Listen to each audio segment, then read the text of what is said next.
గా నేర్చుకోవాలా? అప్టాక్స్ తో మా ఉచిత లైవ్ వెబినార్లలో చేరండి. ఆల్గో ట్రేడింగ్ కేవలం ₹10 బ్రోకరేజీ అందుబాటులో ఉంది. ఇప్పుడే అకౌంట్ ఓపెన్ చేయండి.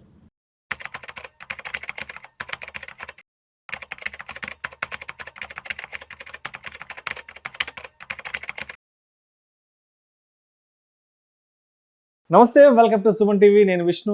ప్రస్తుతంతో పాటు certified financial planner doctor Botsa Anil Kumar గారు ఉన్నారు. సార్తో మాట్లాడదాం. అనిల్ గారు నమస్తే సార్. నమస్తే Vishnu garu. Welcome to Vishnu talks and welcome to Suman TV. Thank you అండి. Thank you. Anil garu, last 2 days నుంచి ఒక న్యూస్ ఒకటి దలాల్ స్ట్రీట్ లో బాగా బజ్ క్రియేట్ చేసింది, బాగా సందడి చేస్తోంది.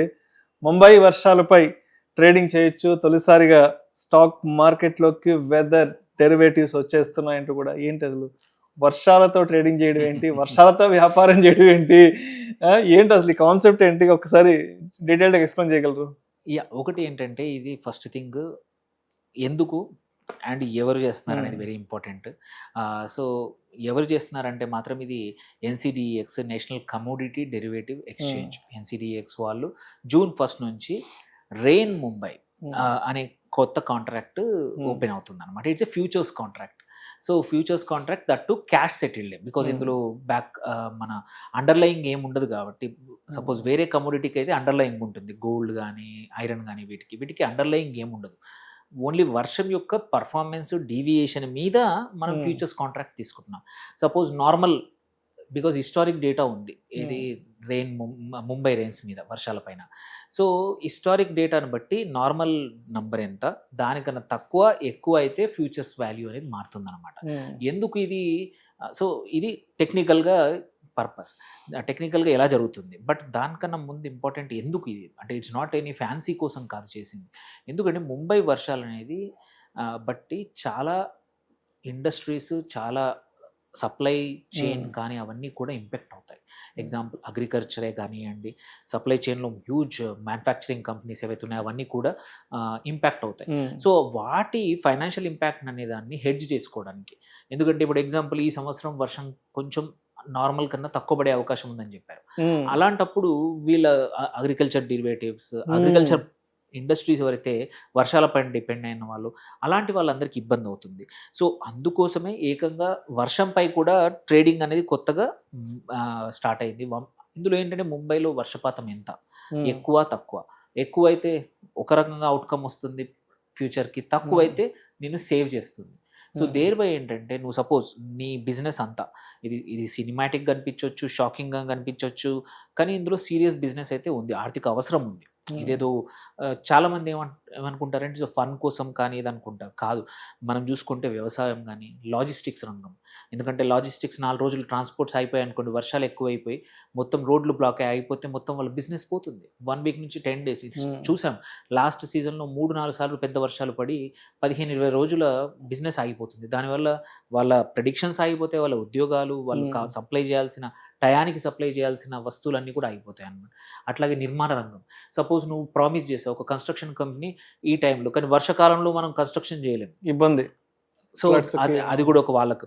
అట్లాగే పవర్ సెక్టార్లో ఏమవుతుంది, వర్షాలు ఎక్కువ పడ్డాయి అనుకోండి, తుఫాన్లు వచ్చి గందరగోళం అయిపోతుంది, డిస్టర్బెన్స్ అవుతుంది దానివల్ల కూడా. సో ఇలాంటి వెదర్ రిస్క్ ఉన్న సెక్టార్లకు ఏంటంటే ఈ రెయిన్ ముంబై అనే ఫ్యూచర్స్ ఏదైతే ఉందో ఇట్ విల్ వర్క్ వెల్ అనమాట. అట్లీస్ట్ వాళ్ళ రిస్క్ని హెడ్జ్ చేసుకొని దేర్ బై వాతావరణం ఎలా ఉన్నా సరే ఈ డెరివేటివ్స్ నుంచి వచ్చే అవుట్కమ్తో కొంచెమన్నా తక్కువ చేసుకోవచ్చు. లైక్ డెరివేటివ్స్ పర్పసే అది, ఇది హెడ్జింగ్. మనం అనుకున్న రిటర్న్స్ రాకపోతే కూడా దీన్ని, బికాజ్ ఇట్స్ ఆపోజిట్ తీసుకుంటున్నాం కాబట్టి పొజిషన్ మనకు ఇక్కడ నుంచి పే అవుట్ వస్తుంది. సో ఇది సాధారణంగా ఏంటంటే, నేను చెప్పినట్టు హెడ్జింగ్ టూల్, వర్షం సపోజ్ ఎక్కువ అయితే నష్టపోతాయి అనుకోండి, నష్టం ఇక్కడ కవర్ అవుతుంది. సో ఇది ఎస్పెషల్లీ ఇంపాక్ట్ మచ్ మోర్, ఎందుకంటే ముంబై అనేది మన ఆర్థిక రాజధాని. సో అటు ఎక్స్పోర్ట్స్ కూడా చూసుకుంటే JNPT is the biggest port మనకి ఇండియాలో. అక్కడి నుంచే మేజర్ అన్నీ కూడా ఎక్స్పోర్ట్ అవుతాయి. ఎయిర్పోర్ట్ కానీ, ఫైనాన్షియల్ రాజధాని కూడా అదే. సో ఇవన్నీ అక్కడి నుంచే జరుగుతాయి కాబట్టి అక్కడ ఎంత వర్షం ఎక్కువైతే ఇంపాక్ట్ ఎక్కువ అవుతుంది. సో ఆ ఇంపాక్ట్ని కవర్ చేయొచ్చు. నీటి లభ్యత కూడా తెలియదు వ్యవసాయానికి చాలా కష్టం. సో అలాంటి వాటికి ముడి సరుకు, ఎందుకంటే వ్యవసాయం నుంచి ముడి సరుకు రాకపోతే చాలా ఇండస్ట్రీస్ నడవు. సో అందుకోసం వాళ్ళు కూడా వాళ్ళ రిస్క్ని హెడ్జ్ చేసుకుంటారు. ఎందుకంటే ఎవరు కూడా ర్యాండమ్గా ఉండదు. ఫైనాన్షియల్ ప్లానింగ్ మొత్తం మ్యానుఫ్యాక్చరింగ్ కూడా ప్లానింగ్ ఉంటుంది. వర్షాలు ఎక్కువ అయిపోయి ఒక 15 రోజులు ఎక్కువ పడింది అనుకోండి, ఇబ్బంది. వర్షాలు తక్కువ పడ్డా అతివృష్టి అనావృష్టి అంటాం రెండు కదా. ఇబ్బంది. సో ఈ కాంట్రాక్ట్ ఇంపార్టెంట్ ఏంటంటే it's cash settled futures contract. ఇది ఇంకా ఎవరు స్టార్ట్ చేయలేదు, అంటే కొనడం అమ్మడం ఇంకా మొదలేదు. ప్రాబబ్లీ ఈసారి కొంచెం తక్కువగా స్టార్ట్ అవ్వచ్చు, బట్ ఈవెన్చువల్లీ ఇట్లా రెయిన్ ముంబై లాగే ప్రాబబ్లీ అదర్ మన financial centres like maybe Hyderabad or Chennai ఎక్కడైతే ఇంపాక్ట్ అవుతుందో, ఎక్కడైతే ఇండస్ట్రీస్ కూడా ఇంపాక్ట్ అవుతుందో ప్రాబబ్లీ ఫ్యూచర్లో కూడా స్టార్ట్ చేయొచ్చు. ఇట్స్ ఫస్ట్, బట్ ఇది వెదర్ కాంట్రాక్ట్లు ఫస్ట్ టైం కాదు, వరల్డ్లో ఫస్ట్ టైం కాదు, ఇండియాలో ఫస్ట్ టైం. సో ప్రపంచవ్యాప్తంగా చాలా ప్లేసుల్లో వెదర్ కాంట్రాక్ట్స్ నడుస్తూ ఉన్నాయి. చాలా కంపెనీస్ వాటిని వాడుకొని వాటి యొక్క రిస్క్ మేనేజ్మెంట్లో చేస్తారు. ట్రేడర్స్ కూడా ఏంటంటే స్పెక్యులేషన్కి ఇంకొక టూల్ దొరికింది. సో వాళ్ళకి ఎన్నో అవకాశాలు ఉన్నాయి. ఇప్పుడు బెట్టింగ్ ఐపీఎల్కి వేసినట్టే వర్షం పెరుగుతుందా తగ్గుతుందా అనే ఫ్యూచర్ కూడా కాంట్రాక్ట్ తీసుకోవచ్చు. అంటే but purpose is not for the betting against, అంటే రెయిన్ పడుతుందా లేదా అని కాదు. Purpose is purely hedging tool. దాన్ని ఎలా వాడతారనేది చూడాలి. ఇట్స్ అ గుడ్ అంటే ఇన్నోవేషన్ ఇండియన్ మార్కెట్లో, డెరివేటివ్స్ మార్కెట్లో. ఇట్లా పోను ఇంకా ఏ వస్తాయో తెలియదు.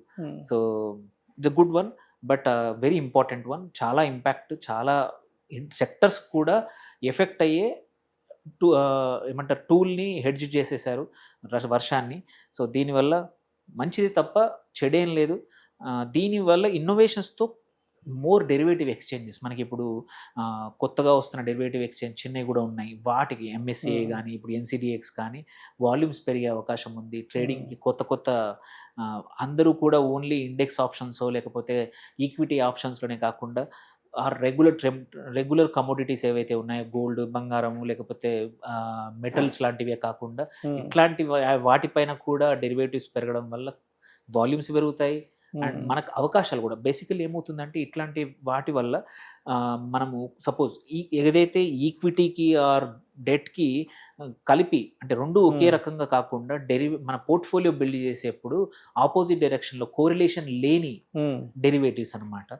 సో కోరిలేషన్ లేనివి చేయడం వల్ల ఏంటంటే రిస్క్ తగ్గించుకోవడానికి ప్రాబ్లీ ఇట్లాంటి ఇంకేవే వస్తాయో తెలియదు. బట్ సో మొత్తానికి ట్రేడింగ్ వ్యాపారం అనేది వర్షపు నీటితో కూడా తప్పకుండా వచ్చేసింది, వర్షాలతో కూడా. అంటే ఇది కూడా ఒక స్పెక్యులేటివ్ ప్రోడక్ట్ అయిపోతుంది. ఇది కూడా ఒక స్పెక్యులేటివ్ ప్రోడక్ట్ అవుతుంది. కాకపోతే ఏంటంటే మన రియల్ టైమ్ అనాలిసిస్ ఏవైతే ఇప్పుడు కంపెనీలు వాటి యొక్క ఫ్యూచర్ ప్రెడిక్షన్స్, మార్కెట్ రిటర్న్స్ ఎప్పుడైతే ప్రతి క్వార్టర్ అనౌన్స్ చేసేప్పుడు మీరు నెక్స్ట్ ఇయర్ వర్షాలకు ఏం చేస్తున్నారు అంటే companies can use this tool. ఏమైనా వర్షాల వల్ల ఇబ్బంది వస్తే మేము రెయిన్ ముంబై కొన్నాము, మేము దాని ద్వారా వర్షాలు ఎక్కువ పడ్డా తక్కువ పడ్డా మేము నా లాస్ని కవర్ చేసుకుంటామని ఒక ఫైనాన్షియల్ టూల్ అయితే కొత్తగా వచ్చింది. Right sir. Thank you so much Anil garu. Thank you.